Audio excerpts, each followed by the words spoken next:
Are people afraid of you, Beth? Uh-huh. Who's afraid of you, Beth? John. Your brother. And what is your brother, why is your brother afraid of you? Because I hurt him so much. Mm-hmm. Okay. And what, at nighttime, what do your parents do to your door? Lock it shut. Why do they lock it shut? Because they don't want me to hurt John. Right. And they're kind of afraid of hurting John? Of you hurting John? Mm-hmm. Okay. Are they afraid that you might hurt them? Yep. Would you, Beth? Mm-hmm.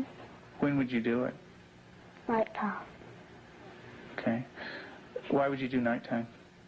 Because I don't like them seeing me do it. But they can feel me do it. Mm-hmm. And what would you do to him, Beth?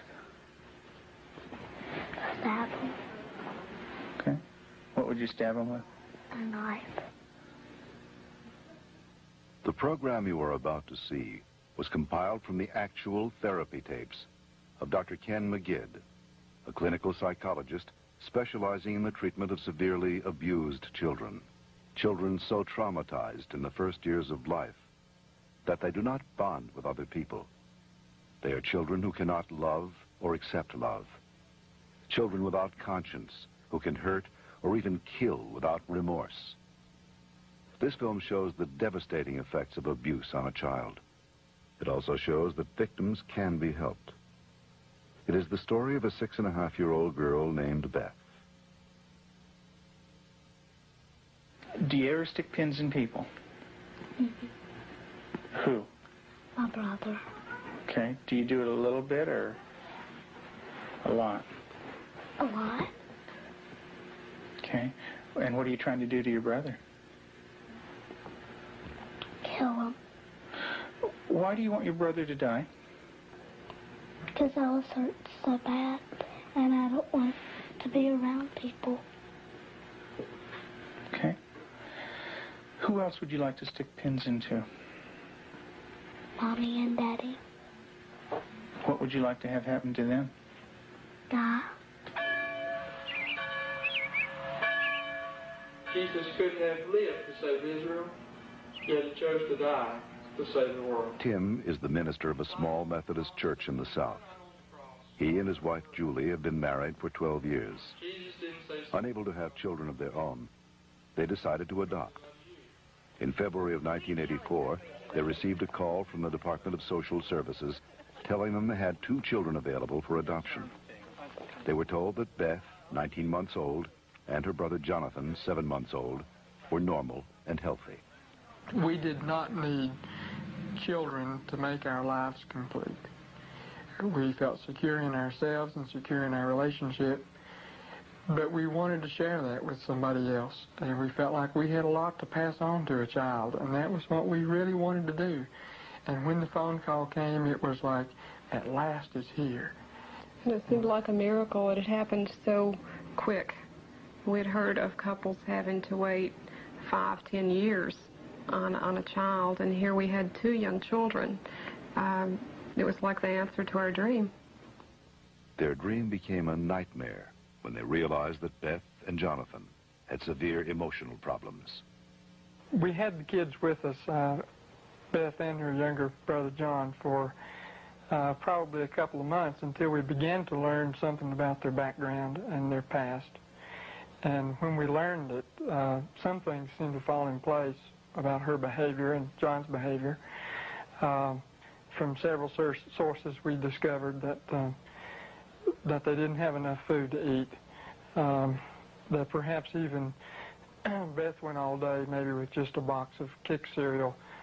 John himself was found in a bassinet with little patches of urine all over it and a dirty diaper and a couple of bottles at his feet that had curdled milk, and the back of his head was completely flat. The front of his head had bulged out, and at 7 months he couldn't raise his head, couldn't roll over. He was just had no stimulation, and we think perhaps that it happened to Beth, and it wasn't very long until she began showing some signs of perhaps even some abuse. There was a nightmare that she had, and the nightmare was about a man who was falling on her and hurting her with a part of himself. Tell me about your birth father. What was that nightmare like? When he touched my vaginas Okay. until it bled, hurted a lot until it bled, and wouldn't feed me a lot. He'd hit on me, wouldn't be very nice to me. How old were you? 1. And in your nightmare, what happens? I get real scared. Where are you in the nightmare? What happens in the dream? I'm in the house, upstairs. And then what happens, Beth? When he comes upstairs and, hurts. How do you feel when you talk about this? Scared. Where's your birth father? What's he doing? He's right there, and there's his hand. His hand's right there. Where? Right there. You can't hardly see it because it's green. What's it touching? My vaginas. And what is your birth father doing? Hurting it. Your face looks sad. Can you tell me about that? It's crying because there's dots of the tears. Beth had endured severe neglect and abuse as a child. Her birth mother died when she was 1. Because of these early childhood experiences, Beth never developed a sense of conscience, love, or trust for anyone. The early sexual abuse by her birth father would cause her to exhibit inappropriate sexual behavior, especially toward her brother. Does your brother have private parts? Yeah. Yeah? What is his private parts? Penis and butt. And what do you do with your brother, with his private parts, Beth? I heard it. Tell me about it. What do you do? Well, I pinch it, squeeze it, kick it. When you do things to your brother's private parts, what does he say? Stop. Okay, tell me that. Well, he says stop, but I don't stop.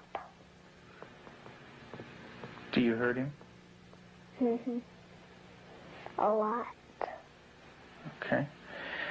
And would you like to do that to other boys? When I caught her with Jonathan one morning, she was molesting him. He was crying and his pants were down, and I said, Beth, what's happening? And she said, I pulled his penis and put my finger up his anus. And I said, didn't he say to stop? And she said, yeah, he did. And I said, did you? And she said, no. Have you ever rubbed your private parts? Do you do it a lot? A lot. How much do you do that? Not every single day, and that's into... I did it every single day until it got real bad and messed up, and I had to go to the doctor, and I did not like it. What do you mean by real bad? Well, it looked real raw, got all kinds of boo-boos on it, germs, a lot of stuff from my hand. And it bled? She started to masturbate at inappropriate times. I remember one time, specifically, when we were at the hospital waiting for Tim to come out. He was there visiting. And Beth and John were in the back seat, and I turned around, and she had her legs spread and was masturbating in a public parking lot. And I had tried to explain to her numerous times before that that's private area. You don't do it in public places. And gone over that with her, and and it never seemed to faze her. And Julie, how often would your daughter masturbate? daily, constantly. Do you have animals, Beth? 4 of them. Can you tell me their names? Clyde, Shuggy, Darcy, and Annie. And Daddy said a day ago that there was a stray cat who did not have a home, so Daddy was taking care of it and took it to the vet when he had his flight to go. And what do you do to the animals, Beth? Stick them with pins. Do you stick them a little bit or a lot? A lot. What are you trying to do to the animals, Beth? Kill them. What do they do when you stick them with the pins? Well, Annie cries. She's a dog.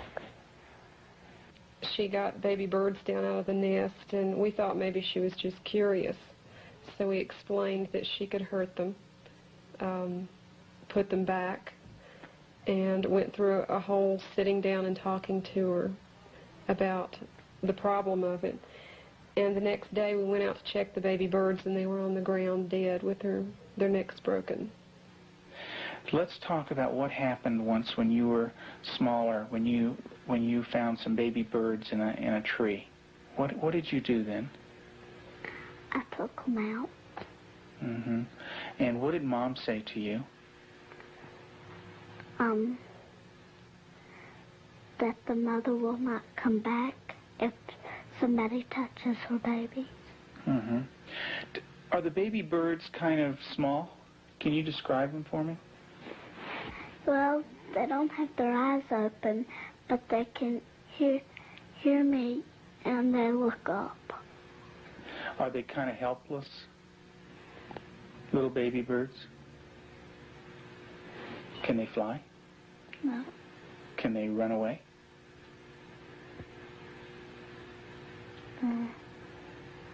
Yes. They can? Are they easy to catch or hard to catch? Hard. Yeah. Well, it's hard to remember. With the baby birds, what did you do? Took them out of the tree. And what did you do with them? Played around too rough. Also, when at the end, I picked it up and I thought it was Dad, and I came to say, Mommy, is this bird dead? And she said, she called Daddy and said, Tim, and Daddy came and, I think I remember that they said yes. Mm-hmm. And so did the little baby birds die? I don't know. You don't remember? I just remember that I think I remember that Mommy and Daddy saying the last bird we got was dead. Mm-hmm. Do you know what Mom said to me? She said that all of them were dead. Did you squeeze them? Did Baby Beth squeeze them? You're doing a good job, honey. Go ahead and tell me what happened. I squeezed them. And what happened? They died. But this kind of aggression at our animals, and even at our brother Jonathan, was beginning to grow to such an excess that our life was miserable at home. John would cry in the mornings and say his stomach hurt. For the longest time, we thought maybe this child has some problem with his intestinal area, or maybe he has allergies, and so we tried to get all that checked out. Come to find out, Beth was coming out of her room and hitting him in the stomach. And so as a last resort, just to protect him, we had to tie our door shut. So I guess for the last 3 or 4 months now, we've had to tie her in at night, sort of barricade her. The repercussions of Beth's tragic childhood led to uncontrollable rage. Despite the love and nurturing of her adoptive parents, she took this rage out on herself, on her brother, and on them. her acts of violence became more and more cruel and frightening. Well, I noticed several, like paring knives in the kitchen, missing. And my first thought was Beth. And I felt a little guilty about it at first. I thought, nah. But I really didn't even mention it to her. They'd been gone several weeks. She was sitting at the table drawing and mentioned to me, "What do those knives look like that are gone, Mom?" And I said, "What knives, Beth?" And she said, "Weren't they kind of silver and about this big?" And I knew then, and then this little smile that's not a sweet smile, but a malicious type of smile. And I knew then, I thought, she's got them. Tell me about the knives. Where did you get them? From the drawer. And where else? Do you remember? Mm-hmm. Tell me about it. I got them from the dishwasher. What kind of knives?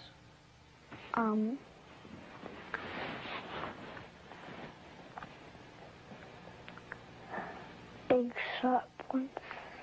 And what do you want to do with those knives? Kill John and Mommy with them, and Daddy. And when Mommy asks you about where the knives are, what do you say? I don't know where they are. What did you think she might do with the knives? My first thought was Jonathan. And the reason we thought that was that she had, by this time, she had tried to kill John on several occasions and openly admitted that. In the basement, she was hitting his head against a cement floor. I heard his screams and ran down and had to literally pull her hands off, and she looked wild-eyed. Did you get real mad at him? Did you hit his head real hard? Tell me about it. How many times did you do it? A lot? Mm. What was the floor like? Cement. And what happened to your brother? Tell me about it. His head hurt real bad, but his chin, he had to have stitches in it. Could you stop? Use your words, Beth. No. Okay. What was your brother doing when you were doing this? Playing with the toys. Okay. Was he asking you to stop when you were doing it? What was he saying? He said, "Beth, stop." And what did you do? I didn't stop. I just kept on hurting him. What were you thinking when you were doing that? Thinking of killing him. How did you stop? What made you stop? When I heard Peter walking across the kitchen. Mm-hmm. It made me stop because I thought Mommy and Daddy would come. Okay. Did Mommy come? What did she do? She sent me to my room. Okay.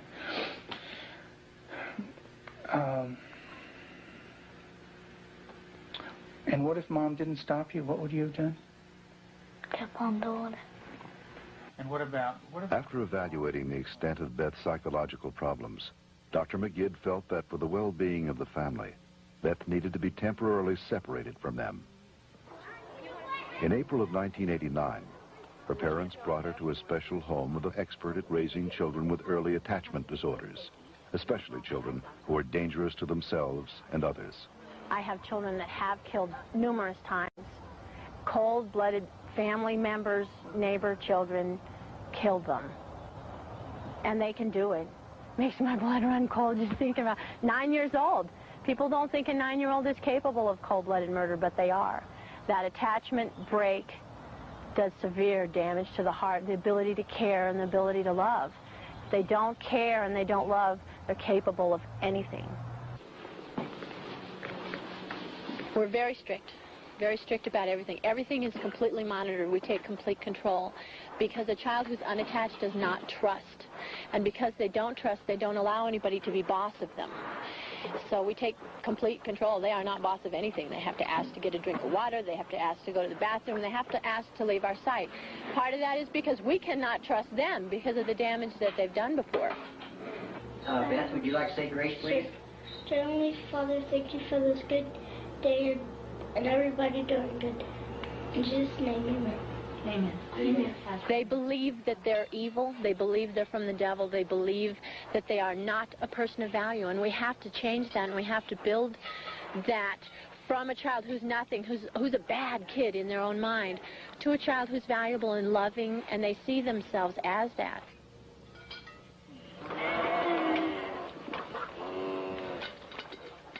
You don't have to bite this. When they do a chore well, we can say, you did a good job, you're a good worker. And then it just builds that self-esteem little by little so that they change the way that they see themselves.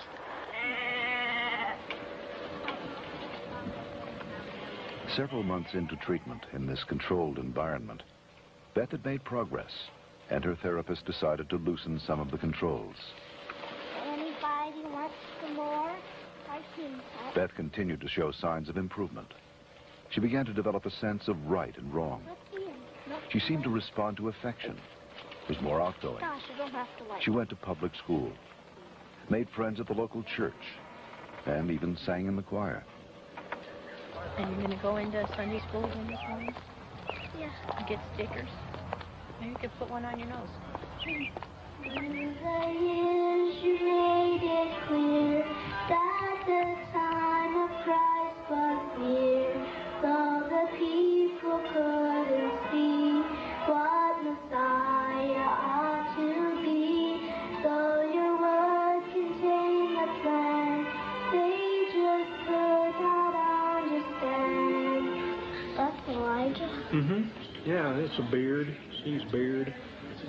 There's his nose, and that's his... Oh, I see. Yeah, see his beard is kind of flowing in the wind and everything. Elijah's taken up into heaven, the fiery chariot. Huh? Well, that's Elisha. That's the other prophet that took Elijah's place. And he was left, and there's Elijah, you know. And he learned about sheep, and the Lord is my shepherd. Mm-hmm. March 3rd, you just got that yesterday, huh?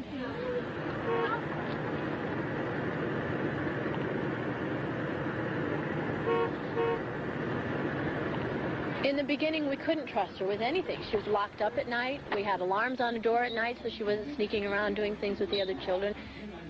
We don't worry about that anymore. There's no alarm on her door at night now. She sleeps in the same room with my own daughter, and I trust her that much.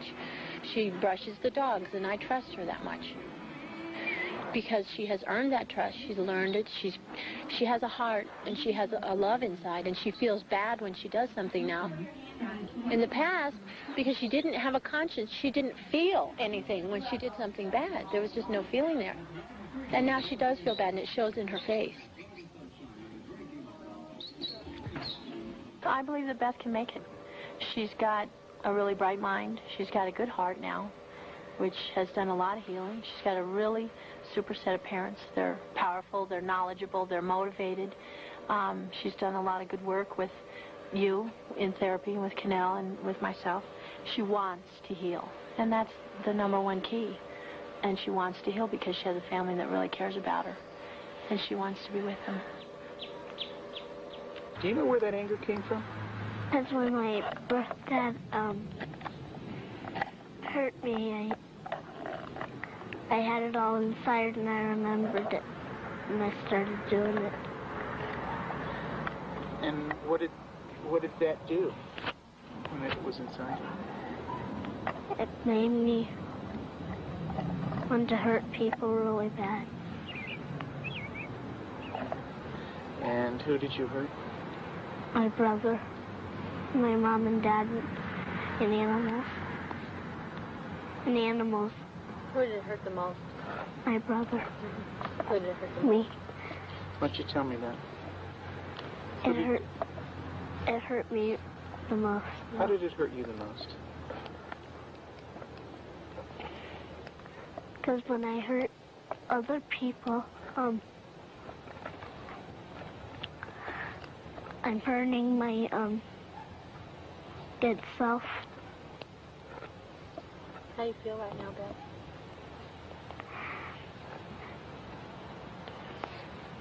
Bad. It's kind of tough to talk about, isn't it? Yeah. It is. Beth gave her last interview for this film in December of 1989. Although she had made progress, she would still need extensive therapy. Not all abused children are as deeply scarred as Beth, but all abused children suffer a profound hurt for the rest of their lives. The road to recovery is long and hard for the abused child. There are more than 1 million new victims of child abuse in America every year.